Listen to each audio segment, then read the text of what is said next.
जनक जी ने बोला तो ये कहां से आ रहे थे अब ये दोनों?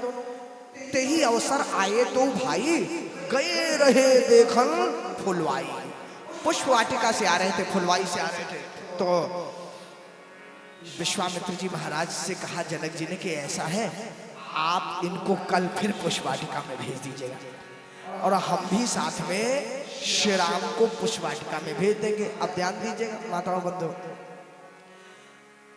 पहले जब किसी को नगर से बाहर मिलना होता था, आज तो सबके पास मोबाइल आ गए, तो क्या कहते हैं, भैया जब निकलो तब फोन कर देना। तो तुम निकलोगे तो हमें 5 मिनट लगता है पहुंचने में, हम पहुंच जाएंगे ना। पहले तो ऐसा नहीं होता था, कोई मोबाइल भी नहीं थे ना। तो पहले कुछ समय तय कर लिया जाता था कि ऐसा है कि सवेरे सवेरे वहां मिल जाना, ठीक है, या शाम शाम को मिल जाना। तो माताओं बंधुओं वही समय तय कर लिया गया जनक जी महाराज और विश्वामित्र जी महाराज के बीच में कि इस समय पर मैं अपनी बिटिया को भेजूंगा और इस समय मैं राजकुमारों को भेजूंगा। वो लेट मत कर देना, वरना एक दूसरे से नहीं मिल पाए तो काम बिगड़ जाएगा, खेल बिगड़ जाएगा। तो जैसे ही समय हुआ, गोस्वामी जी लिखते हैं कि समय जानी मुनि आय सुपाई और लेन प्रसून चले दो भाई। दोनों चल पड़े विश्वामित्र जी महाराज की आज्ञा लेके, जाओ राम पुष्प तोड़ करके लाओ, पूजा करने का समय होने वाला है। तो धूप बाग पर देखिए जाई, जहां बसंत ऋतु रहे लुभा। क्या सुंदर आते, ध्यान दीजिएगा माताओं बंधुओं, आज ब्रह्म आ रहे हैं पुष्प वाटिका के अंदर हैं? और जब पुष्प वाटिका के अंदर आ रहे हैं, बात समझ लीजिए, पुष्प वाटिका गोस्वामी तुलसीदास जी महाराज का मौलिक चिंतन है। आपको किसी भी ग्रंथ में पुष्प वाटिका का प्रसंग नहीं मिलेगा। 11 दोहे की पुष्प वाटिका गोस्वामी जी का अपना चिंतन है माताओं बंधुओं। और इस पुष्प वाटिका में ध्यान दीजिएगा, पुष्प वाटिका बिना पवन के कभी हो सकती है क्या? अगर हवा ही नहीं चल रही तो कैसी पुष्प वाटिका? लेकिन गोस्वामी जी ने पुष्प वाटिका में पवन का प्रवेश निषेध किया हुआ है। कारण ये जो पवन है ना, ये पवन काम के साथ मिलकर के पवन काम का मित्र है। भाई नारद जी महाराज को जब समाधि तोड़ने के लिए इंद्र ने भेजा था कामदेव को, तो कामदेव ने पहले छावनी बनाई अपनी, और छावनी में अपने 2 सहयोगियों को भेजा। कौन कौन से? सबसे पहले भेजा तेहि आश्रम ही मदन जब गयो, तो निज माया बसंत निर्मय, बसंत को भेजा। और दूसरा चली सुहावन त्रिविध प्यारी, यही शीतल मंद सुगंध सुबाओ पवन, काम कृषानु बढ़ाओ निहारी, जो काम रूपी अग्नि को बढ़ाती है। और संत कहते हैं ना, जहां राम तहां काम नहीं, जहां काम नहीं राम, तुलसी कबहू की रही सकही, रवि रजनी एक धाम। रात्रि और सूर्य जिस प्रकार एक साथ नहीं रह सकते, वैसे ही श्री राम और काम कभी एक साथ हो ही नहीं सकते। तो माताओं बंधु हुआ क्या? पवन का प्रवेश निषेध कर दिया गोस्वामी तुलसीदास जी महाराज ने। लेकिन बसंत आया और बसंत ने कहा कि ऐसा है महाराज, मैं तो जाऊंगा अगुवाई करने, क्योंकि मैं ऋतुराज हूँ। और प्रोटोकॉल के अनुसार से आप समझिए, मान लीजिए कि किसी नगर में प्रधानमंत्री आए, एक सरल, मैं ऐसा ही उदाहरण इसलिए देता हूँ कि आप लोग समझ सके उस बात को। प्रधानमंत्री आए तो प्रोटोकॉल के अनुसार से जो वहां का महापौर होगा, मेयर होगा, उसको उपस्थित रहना आवश्यक ही है, वो प्रथम नागरिक है, प्रोटोकॉल के अनुसार उसको रहना पड़ेगा। तो बसंत ऋतु ने कहा ऐसा है महाराज, मैं ऋतुराज हूँ, मैं तो भगवान की अगुवाई करने पुष्प वाटिका में जाऊंगा, भगवान का स्वागत करने। तुलसीदास जी ने कहा जा ही नहीं सकते तुम। क्यों? कहा इसलिए कि महाराज पहले तो तुम्हारा मौसम नहीं है, मौसम के अनुसार बात होती है ना। भगवान का विवाह कौन से मौसम में हुआ था माताओं बंधुओं? मंगल मूल लगन दिन आवा, हिम ऋतु अगहन मास सुहावा। तो अगहन के महीने में बसंत क्या करने चले जाओगे तुम? ऐसे थोड़ी नियम बदला जा सकता है। तो तुलसीदास जी बसंत ने बोला कि अब कुछ भी हो, ये नहीं हो सकता, अगहन वगन हम कुछ नहीं जानते, बसंत है, हम तो जाएंगे अगुवाई करने। तो तुलसीदास जी ने कहा दूसरी समस्या ये है महाराज कि तुम जाओगे, तुम्हारे सहयोगों को भी हमने नहीं जाने दिया है, क्योंकि तुम लोग जाकर के वहां गलत कार्य करोगे और हम नहीं जाने दे सकते। नहीं, तुम हमारे सहयोगियों को भले मत, हम उनका पैर भी नहीं करेंगे, मत भेजो उन्हें, हमें अकेले ही भेज दो चुपचाप। होता है ना कई बार है, जब ये होता है कि भैया एक ही पास मिलेगा, तो व्यक्ति क्या करता है, चलो सबको छोड़ो, हमारा दे देना भैया, हम पहुंच जाए। तो कहा कि एक ही मिलेगा, चलो जाने दो दोनों को, पवन भी नहीं जाए कोई मतलब नहीं, हमें नहीं लेते, हमें जाने दो केवल। तो तुलसीदास जी ने कहा फिर भी एक समस्या है। अरे महाराज, वो वहां पुरुष का प्रवेश निषेध है, वहां केवल माताएं ही प्रवेश कर सकती हैं। अरे भाई, सर समीप गिरजागृह सोहा, वहां तो भगवान शंकर का प्रवेश भी निषेध है, केवल भवानी माता का मंदिर है अकेले वहां पुष्प वाटिका में। तो कहा वहां पुरुष का प्रवेश ही निषेध है, जा ही नहीं सकता कोई, तो नहीं तुम्हें ले जाएंगे। तो बसंत ने कहा जब मेरी बारी आई तो तुमने इतने सारे नियम गिना दिए एक से एक हैं। अरे नियम होते ही तोड़ने के लिए, अब तुमने नियम बनाए तो तुम ही कोई उपाय निकालो कि हम कैसे अंदर जा सकते हैं, तुम ही बताओ। होता है कि नहीं? ये भी जब कोई बहुत नियम बताता है तो हम लोग कहते हैं भैया उपाय क्या है इसका, ये बताओ, हो तो गया जो होना था, अब जाए कैसे अंदर। तो बसंत ने कहा कि अब उपाय भी आप ही बताइए, हम कैसे जाएंगे। तो तुलसीदास जी ने कहा एक ही उपाय है, वहां पुरुष का प्रवेश निषेध है, अगर आप चुपचाप साड़ी पहन करके मेकअप आदि करके और स्त्री बन के घुस जाए तो मैं आपको धकेल सकता हूं, अंदर जा सकते हैं, कोई पहचान नहीं ले, ध्यान रखना, स्त्री बन के जाना पड़ेगा, पुरुष बन के नहीं जा सकते, यही उपाय है अब। तो बसंत ने कहा भैया हमें सब स्वीकार है, तुम हमें साड़ी पहनाओ चाहे लिपस्टिक लगाओ, हमें अंदर कर दो भगवान की अगुवाई के लिए। तो ध्यान दीजिएगा माताओं बंधुओं, बसंत तब तक बसंत है जब तक वो बसंत के रूप से पुकारा जाए, तब तक वो पुरुष है, पुल्लिंग है। देखो तात बसंत सुहावा, प्रिया हीन मोहि भय उपजावा। बसंत पुल्लिंग है जब तक बसंत पुकारा जाएगा, और जब बसंत को ऋतु की साड़ी पहना दी जाए तो बसंत फिर आ थोड़ी होगा। गोस्वामी जी लिख रहे हैं, भूप पाग पर देखिए जाई, जहां बसंत ऋतु रही लुभाई। ऋतु की साड़ी पहन के बसंत अंदर जा रहा है। तो माताओं बंधुओं, चातक कोकिल कीर चकोरा, चातक कोकिल कीर चकोरा, गूंजत बिहग नटत कल मोरा, लागे बिटप मनोहर नाना, मंजू बलित पर बेली बिताना। सुंदर सुंदर वृक्ष लगे हुए हैं, सुंदर सुंदर लताएं हैं, सुंदर सुंदर पुष्प आदि लटके हुए हैं, फूल आदि लटके हुए हैं। और चातक कोकिल, भाव आप लोग जानते हैं, 4 प्रकार के भक्त प्रकट हो गए।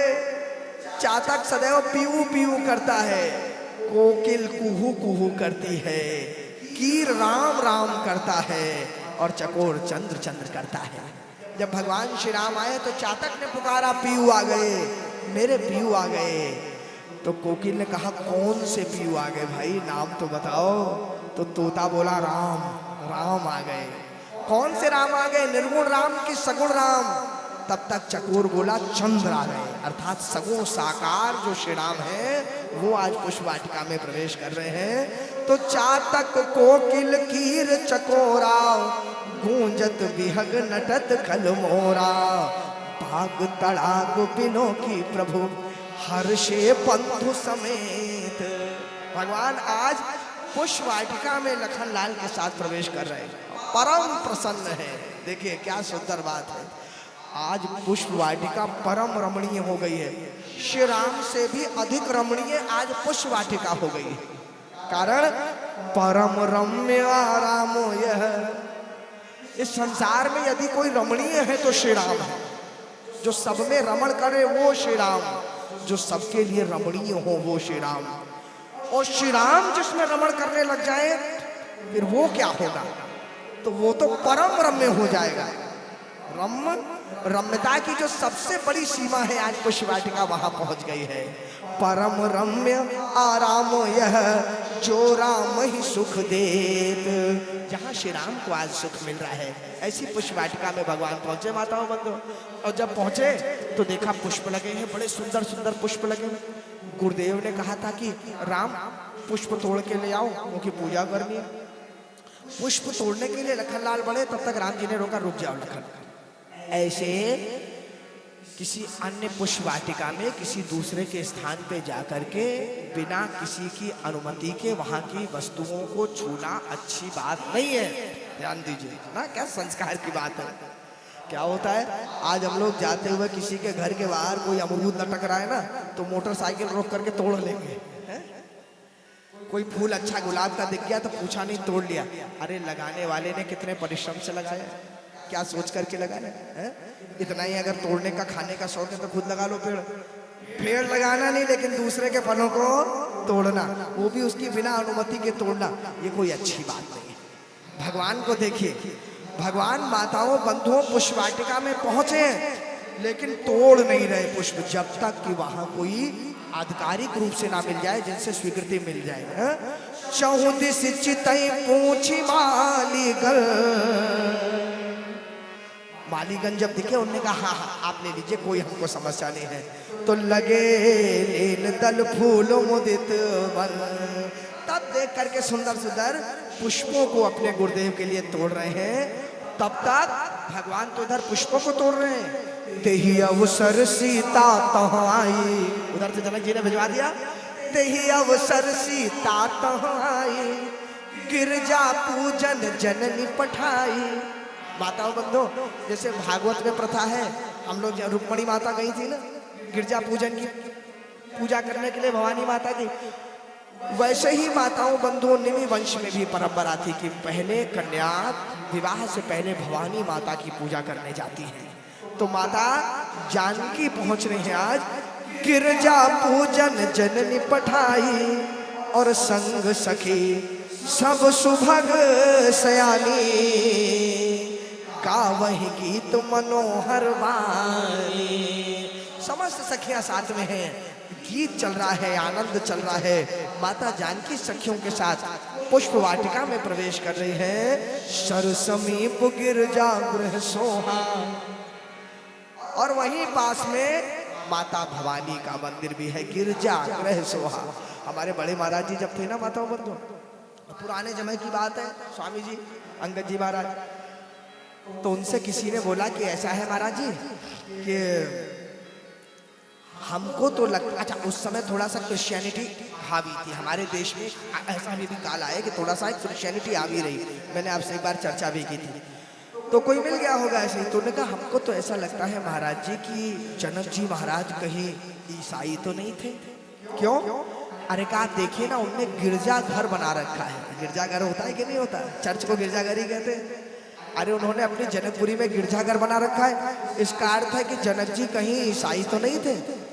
तो स्वामी जी ने कहा बिल्कुल, हम भी इस बात को मानने को तैयार हैं कि जनक जी महाराज ईसाई थे, लेकिन शर्त यह है कि सारी ईसाई बिरादरी अगर ये मान ले कि राम जी उनके दामाद हैं, जमाई हैं, अगर राम जी को अपना दामाद स्वीकार कर सकते हैं तो हम भी सबको जनक जी मान सकते हैं, अपना संबंधी मान सकते हैं। तो देखिए तो विनोद होता है संतों का।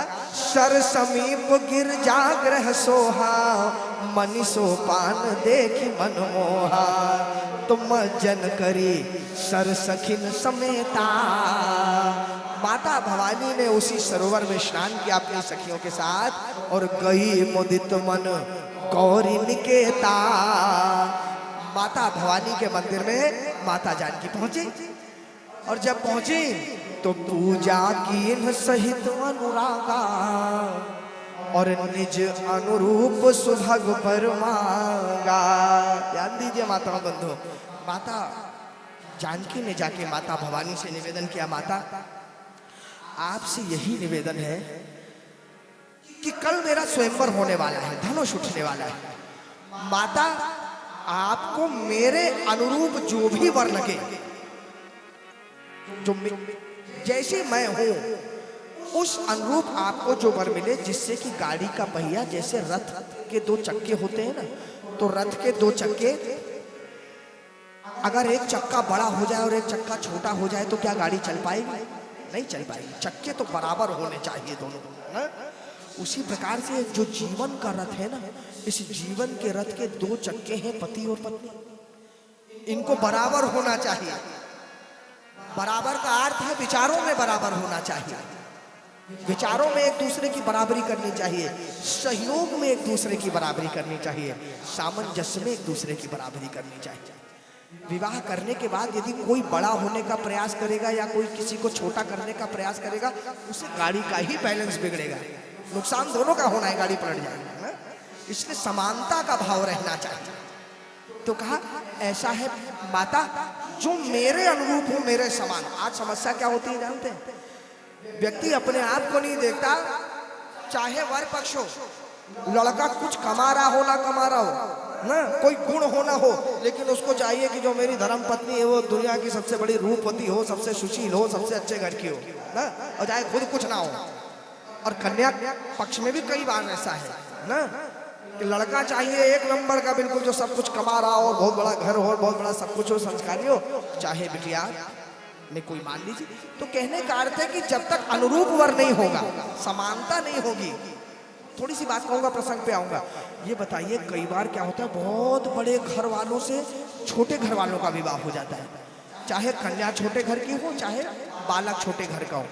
आगे जाकर के वहां समस्या पैदा होती ही होती है। कभी ना कभी अगर कन्या आ गई छोटे घर से तो अरे इसके घर में थोड़ी इसने देखा है, इसके घर में थोड़ी इसको मालूम है कि बड़ों का क्या विचार होता है, क्या संस्कार, सुनना पड़ जाता है। और मान लो बालक छोटे घर का हो गया, दामाद जी छोटे घर के हो गए, तो ससुर जी कई बार मेरी बिटिया को दिक्कत नहीं होनी चाहिए, मेरी बिटिया को मैंने फूलों से तरह से पाल के रखा है और तुमको पैसे चाहिए तो मुझसे ले लो, बार बार पैसे की धौंस आदि तो ससुर जी दिखाते हैं, तो वो बैलेंस नहीं पड़, गाड़ी बिगड़ जाती है ना। तो यहाँ क्या है, समझी देखे हम आजू, जो है माता पार्वती की कृपा है, आगे विवाह की जो सब चर्चा पूरा समझाना समान है। तो उसके लिए निवेदन माता जानकी कर रहे हैं। उन्होंने कहा ऐसा है माता, मैं आपसे ये प्रार्थना लेके आई हूँ, मुझे नहीं मालूम मेरे लिए कौन अनुरूप है, मैं अपने लिए अच्छा नहीं जानती, आप सब अच्छा से जानती हो, उसी से धनुष उठवाना जो मेरे अनुरूप हो, मेरे हिसाब का ना। पूजा कीन सहित अनुरागा और निज अनुरूप सुभग भर मांगा। मेरे जैसा हो माता। तो माता पार्वती को लगा कि ये कैसे हो सकता है माता, आपके अनुरूप वर को हम खोजे, ये हमारा सामर्थ्य का, हम में ऐसा, हम में इतनी शक्ति कैसे है? अरे भाई विवाह तो बहुत कठिन निर्णय होता है, विवाह ही एक ऐसा निर्णय होता है जो जीवन में एक बार होता है ना। गाड़ी दूसरी ली जा सकती है, घर दूसरा लिया जा सकता है, जमीन 4 ली जा सकती है, बैंक अकाउंट 10 खोले जा सकते हैं, कपड़े बदले जा सकते हैं, लेकिन विवाह तो एक ही बार होता है हमारे सनातन धर्म में, और वो 7 जन्मों के लिए होता है। तो बड़ा कठिन निर्णय होता है वो, जो हो गया सो उसे निभाना पड़ता है। तो अब मान लो कि कोई किसी का, मैंने प्रथम दिन चर्चा की थी सूत्र में, कोई किसी के लिए पसंद कर दे, उसी को वो पसंद ना आए बाद में, फिर तो कहेगा भैया देखो आपका विवाह है, आप पसंद करो, हमारे बस की बात नहीं, आपको पसंद हो तो करना, हमारे कहने पे मत करना ना।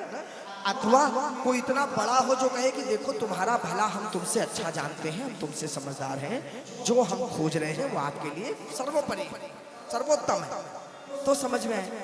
माता पार्वती ने कहा मैया ऐसा है, हम में इतना सामर्थ्य नहीं है कि हम आपके अनुरूप हम खोज के बताएं, निज अनुरूप सुभग वर मांगा, मैं नहीं खोज पाऊंगी आपके लिए, लेकिन अब आपने आदेश दे दिया है तो कौतुक तो करना पड़ेगा। अब ध्यान दीजिएगा माताओं बंधु, आप लोग भाव जानते हैं इसलिए सूत्र में चलेंगे। माता जानकी वहां से प्रणाम करके निकली ही माता पार्वती को, और माता पार्वती ने क्या कौतुक कर दिया कि एक सखी सी संग बिहाई और गई रही देखन फुलवाई, तेई दो बंधु बिलो के जाई, प्रेम विवश सीता पहियाई, पासु दशा देखी सखिन पुलक गात जल नैन, कहु कारण निज हर्ष कर पूछति सब मृदु बैन। एक सखी सी संग बिहाई, ये सखी कौन है माताओं बंधुओं? आप लोग जानते हैं ये माता पार्वती है ना, फिर भी चलो सूत्र में बता दे जो नहीं जानते होंगे। एक का अर्थ है एक ब्रह्म द्वितीयो नास्ति, तुरीयमेव केवलम, वो प्रभु श्री राम ही एक हैं, और वो एक के परम सखा कौन है? सेवक स्वामी सखा सिय पी के, हित निरुपधि सब विधि तुलसी के। भगवान शंकर उनके परम सखा हैं, एक के सखा हैं भगवान शंकर। तो एक बात बताइए, डॉक्टर की धर्मपत्नी डॉक्टराइन हो जाती है कि नहीं हो जाती? मास्टर की मास्टराइन हो जाती कि नहीं हो जाती? विधायक की विधायिका हो जाती कि नहीं हो जाती?